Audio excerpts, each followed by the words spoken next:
Hi, I'm Kyle Emschwiller for BLR. Anyone who follows college basketball, and even the casual sports fan, is aware that the NCAA basketball tournament, commonly known as March Madness, is nearly here. In most workplaces across the United States, at least some percentage of employees will be distracted by this event. This could be because they are rooting for their favorite college team. It could also be because they are participating in a bracket pool or some other form of gambling. There are two issues here that employers need to be mindful of. First, their employees may organize their own office betting pool. Second, they may have employees who have a gambling problem. I recently spoke with Mary Drexler, Executive Director for the Connecticut Council on Problem Gambling, for her expert insights on why employers should care if their employees participate in an office pool or if an employee has a potential gambling problem. She also shared proactive steps employers can take to guard against the negative consequences of gambling in the workplace. What makes employee gambling related to March Madness more disruptive than for other sporting events? Well, I think the first thing to remember, unlike sporting events like the Super Bowl, which is a one-day event, the NCAA basketball tournament takes place over a longer period of time, so then it's more distracting to employees in the workplace. And how that impacts them, some of these distractions include they may be late for work, they may miss work while they're at work, they may visit some online gambling websites, they may miss deadlines because they're so involved in looking at scores. And the other important thing I think to mention is that employees are really paying during this long expanded period for March Madness millions to workers who are doing those sneak peeks online, who are trying to manage office pools, who are checking scores, and it's so much easier to do today because we have smartphones, we have iPads, and they're very common in the office. Yeah. So should an employer be concerned if its employees organize or participate in March Madness office pools? Yeah, well, I think the first thing is there are many risks when there's employer-sanctioned gambling in the workplace. Because once you permit a pool such as March Madness, then other pools on other sporting events are going to become more common in the workplace, and it even goes beyond that. You're going to start betting on things like world events. The Pope is just about to be elected. People are going to want to do a pool or a bracket or something on electing a new Pope.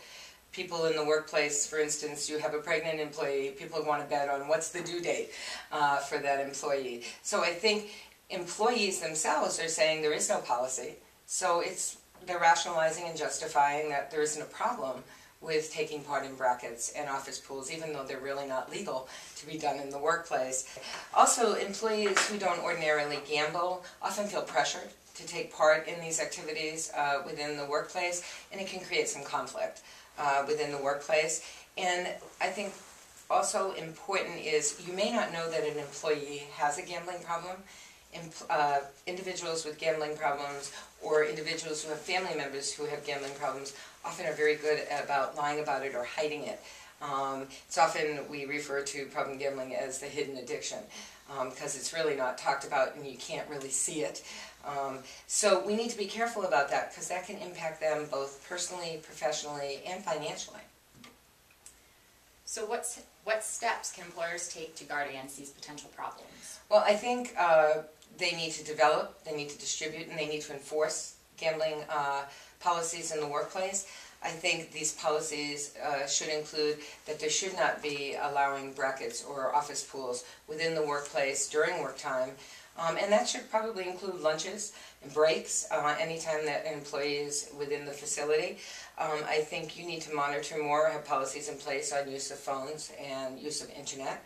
And I think very important is to block gambling sites that may be accessible at the workplace.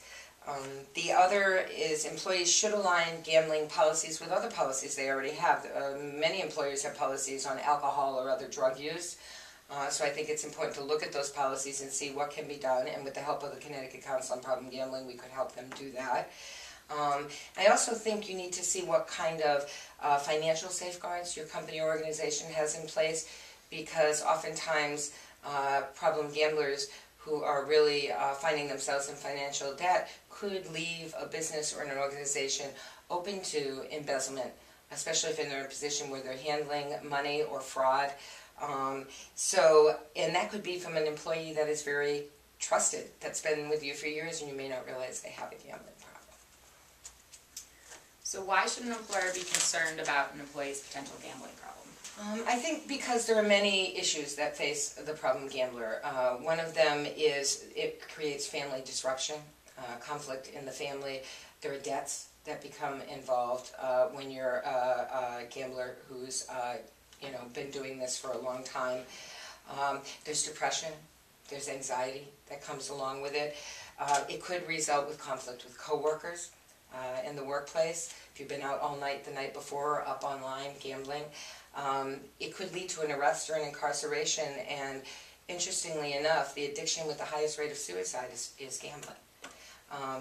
This, for the employer, is unhealthy employees, which can be really disruptive to the workplace, more absences, lower work productivity.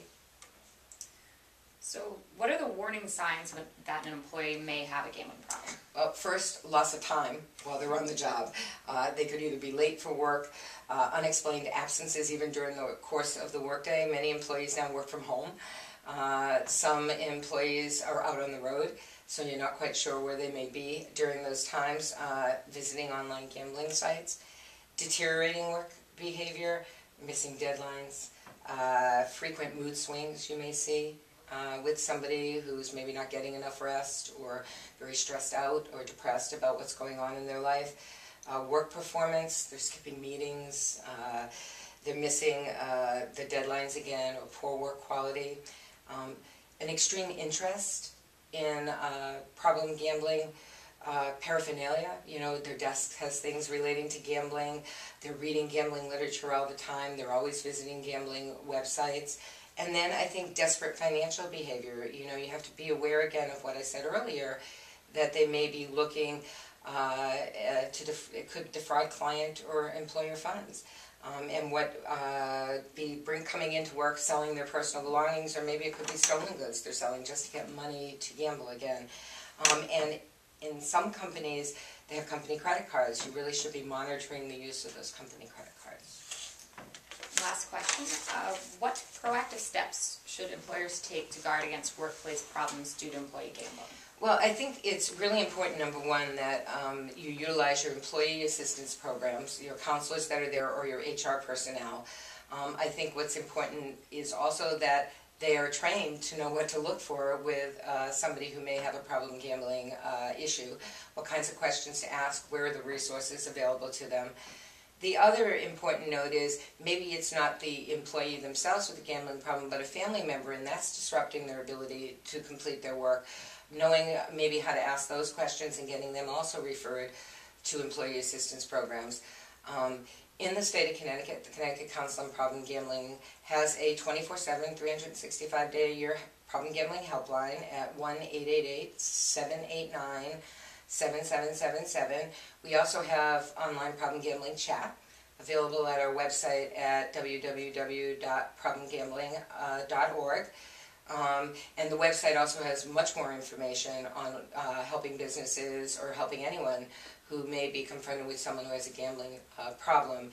And there are also, through the helpline is how you get connected to treatment services. And we're lucky here in the state of Connecticut to have, through the Department of Mental Health and Addiction Services, Problem Gambling Services Division, what we call BETTOR, B-E-T-T-O-R, choice programs across the state of Connecticut that are state funded. So that helps individuals who may not have the income or the ability to pay for that all by themselves. So we encourage people, again, use the helpline, 1-888-789-7777, or go online to problemgambling.org and be able to access how to get help. All right, thank you. Thank you.